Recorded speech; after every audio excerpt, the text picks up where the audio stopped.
أكد الوزير المكلف بالميزانية فوزي لقجع أن مشروع تعميم الحماية الاجتماعية هو مشروع مجتمعي ثوري يكتمل اليوم بعد انطلاقته وولادته قبل عقدين من الزمن، وهو تتويج لمسار تحديثي قاده جلالة الملك محمد السادس، مبني على تحقيق التوازن والالتزام والتكامل والتوفيق الأمثل بين طموحنا في تنزيل هذا المشروع والإمكان التي نعمل من أجل توفيرها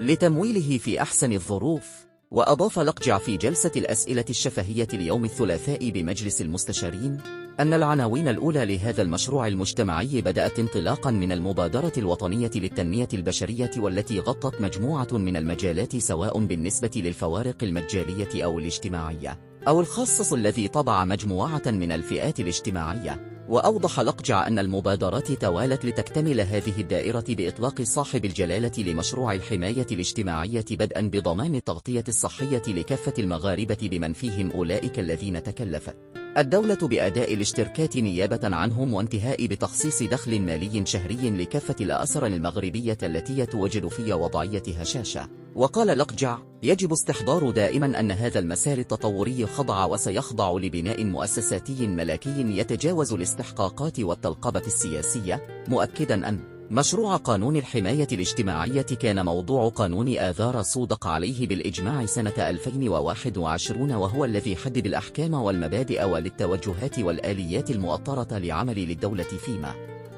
يتعلق بتنزيل هذا المشروع. وشدد المسؤول الحكومي على أنه اليوم من حقنا أن نتساءل عن الحصيلة لتنزيل هذا المشروع. وأوضح لقجع أنه فيما يتعلق بتعميم التأمين الإجباري الأساسي عن المرض تم تسجيل أزيد من 11 مليون مستفيد برسم نظام يوم وتضامن، من بينهم 4.2 مليون مؤمن رئيسي، بالإضافة إلى ذوي الحقوق الأطفال والزوجة، وهو رقم غير مسبوق تجاوز عدد المؤمنين الرئيسيين المستفيدين سابقا من نظام راميد الذين تم تحويلهم تلقائيا إلى أومو تضامن في فاتح من دجنبر 2022، والبالغ عددهم 4 ملايين أسرة. وأشار لقجع إلى أن عدد الذي تحول من خلاله المستفيد من راميد إلى أومو تضامن ارتفع بالنسبة للأعداد التي كانت مسجلة سابقة براميد، مؤكدا أن هذا العدد في ديسمبر 2022 بلغ 3.7 مليون أسرة كانت محسوبة على الراميد، وانخفض في متم شهر يوليوز 2023 ليصل إلى 3.2 مليون مؤمن رئيسي. والسبب هو انتهاء مدة صلاحية بطاقة الراميد لمجموعة من المؤمنين، وعاد ليرتفع من جديد بعد إعلان هذا الإصلاح وتنزيله ليبلغ 4.2 مليون مؤمن رئيسي،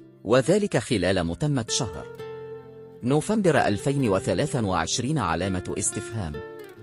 وتم فتح إمكانية الاستفادة لحوالي 7 ملايين أشخاص. يضيف لقجع: برسم نظام التأمين الإجباري الأساسي عن المرض الخاص بالعمال غير الأجراء، من بينهم 2.3 مليون مؤمن رئيسي و4.7 مليون من ذوي الحقوق. وتم فتح إمكانية الاستفادة لحوالي 4 ملايين شخص من نظام التأمين الإجباري الأساسي عن المرض الخاص بالأشخاص القادرين عن تحمل واجبات الاشتراك والذين لا يزاولون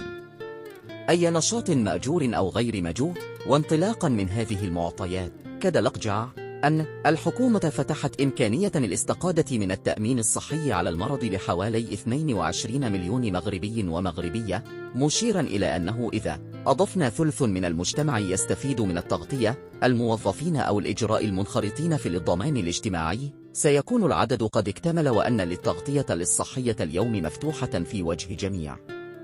المغاربة. وشدد لقجع على أن الحكومة قامت بتسجيل ورشة تعميم التغطية الصحية في زمن قياسي، وقد اتخذت كافة التدابير سواء على مستوى إخراج القوانين والنصوص التنظيمية أو على مستوى توفير الموارد المالية ومواكبة الصندوق الوطني للضمان الاجتماعي لاستجيب كل الفئات المعنية وتمكينها من خدمات تأمينية ذات جودة.